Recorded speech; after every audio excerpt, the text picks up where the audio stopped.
All right, so now that we've done some 101 and talked about virality, let's answer some of your most frequently asked questions. Hey you guys, Michael here from the Market Vibe. Welcome back to our TikTok series. If this is your first time here, definitely hit subscribe, ring the bell, because we're doing 365 days of videos to help business owners and entrepreneurs get the help you need for your business. So now that we talked about TikTok 101 and we've talked about virality, I just want to answer some common questions that we get about TikTok, just to be able to make sure that, going forward, you're able to get all the information you need to be able to give you the best chance to grow your TikTok profile. So the first question we get asked is, how do I boost my TikTok initially? Because a lot of people will notice that it's really slow out of the gate as far as views go.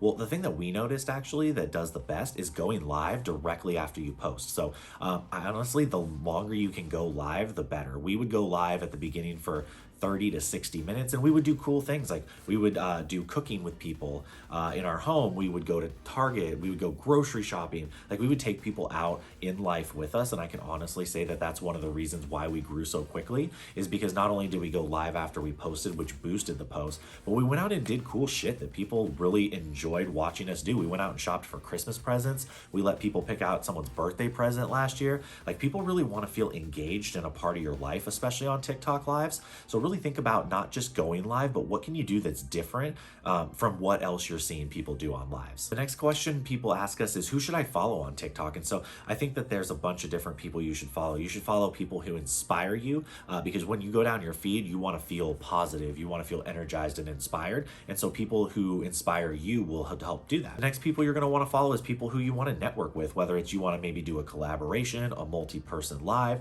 So definitely people that you're going to want to network with either now or in the future. And then the last group of people you're going to want to follow is people in your specific niche. And I know I talked about this in the 101 series, but I'll use us as an example. So we make marriage and relationship content. So we would follow people in the marriage and relationship space, but not just anybody. There's 3 specific groups of people. So you always want to follow people who are bigger than you, because then you can kind of look, okay, how did they get there? You want to have a group of people who are the same as you so that you can grow with them, because those are the people that you'll network with, collaborate with, you'll build the best relationships with. But you also want to follow people who are smaller followings in the space, because you want to see the things they're doing. Because if you see someone pop off, you want to be able to look on there and say, oh, what is it that they were doing? What were they able to do? And so you want to build relationships with all 3 of those people who are bigger than you, the same size as you, and smaller than you in your niche. The next question we get asked is, what is some TikTok best practices? So I'll just tell you TikTok's best practices according to what we know. So ideally, they want you to post 4 to 6 times a day, and those posts should be 15 to 23 seconds in length.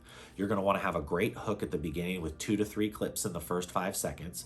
And then you're going to want to have a great call to action at the end in the last 3 to 5 seconds, telling people what you want them to do. So hit the plus sign for more marriage content, comment below if you feel the same way, share this with your friends, telling people what you want them to do, leaving your video. The main thing you want to think about with best practices is you want to aim for watch time and shares, and watch time being number 1. If you notice you're not getting a lot of watch time, that's probably why your views aren't doing very well. You want to aim for, honestly, it depends on the amount of time, but if you're doing a video less than 10 seconds, you have to aim for almost 100% watch time. If you're doing the best practices and it's 15 to 23 seconds, I believe you're aiming for 75 to 80% watch time. So if you're not getting that, think about, okay, well, can I make a better hook at the beginning? Is my story not resonating with people? Really take the time to look at how long people are watching, find where they're dropping off, and then you can make changes to your TikToks later on down the road. So the next question we get asked is, how can I make money on TikTok? And I think, one of the best ways is if you have a product or service. And so if you're a product-based business, we know somebody who we met on Clubhouse. She has a multi-million-dollar business on TikTok, and she's part of their, their creator program. So really cool place that's up and coming for product-based business owners. But you can also, if you have digital products, so if you're coaching or you have courses or ebooks, things like that, it's a great place to educate people, and then also use the link in your profile to be able to sell those as well. The next way is honestly affiliate and brand deals. And so a lot of brands are starting to dump money now into TikTok because they see, how great the user platform is, how much time people spend on there. And so if you're an influencer or you're someone that has a decent following, like us, that we get reached out to, I mean, we only have 100,000, but we get reached out to, by brands all the time for affiliate deals, for brand deals, for sponsorships.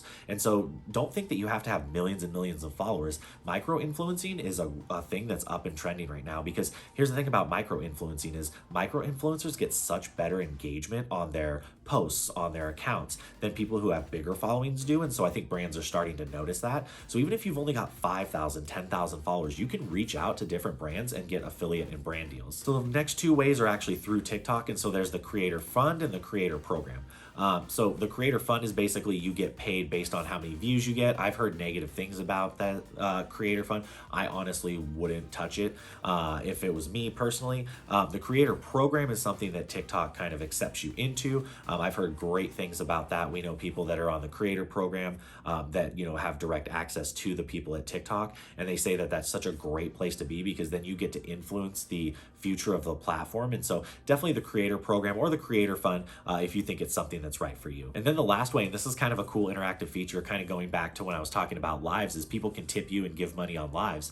And honestly, this was really cool. I didn't even notice for the longest time that people were tipping us and doing things like that, because like I said, when we go out and do our lives, we're like in Target or we're cooking, so we can't always be glued right to watching what people are doing. But people were tipping us and doing things like crazy because we're out just doing fun stuff. Like I said, we're gonna do in the next few days or next week or so, there's this huge Christmas production that's like you drive through with your car and it's like this lights and everything. It's for kids, but whatever. We're gonna go live on TikTok and take people through that. But people really just love seeing cool stuff like that. And so tipping, especially if you go live, just think about different things that you can do to really keep people interactive, engaged, because that's what will get people to tip you on your lives. So the last question we get asked, and this is a relatively new feature, is how do I use the multi-live? And so there's 3 different ways that you can use the multi-live feature. So the first way is you can go live with someone who creates content just like you. And so if it was us, marriage and relationship space, we could go, live with another couple, and we could just, kind of shoot the shit, or we could talk about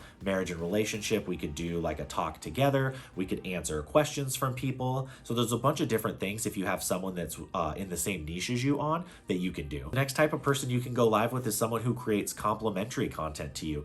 And so we're marriage and relationship type of content. We could have someone on that has kids or that does kid type content. So it's like, family type of stuff because we don't have kids personally, but we know that a lot of people who are married do have kids. And so that would be nice to come on and we could just ask questions, because we do possibly plan on having kids in the future. We could just ask questions, so it wouldn't only be good for people who have kids, but people who are thinking of having kids but don't have kids yet. So really think about your niche and the things that complement it. So say if you were in health and wellness, you could bring on someone who's a nutritionist to talk about the diet portion, and you could talk about the exercise portion. So really think about, a niche that complements yours really, really well, and that would be a great person to go live with. And then the last person that you can go live with is fans, but you just kind of have to be careful with that, because if you accept someone on your multi-live, you really never know what's going to happen. So how we kind of did it is we would just do something through our Instagram stories or a TikTok and just say, hey, comment below if you want to be a part of our next live. And then we would have people do that. We would just get in touch with them. So it was kind of planned,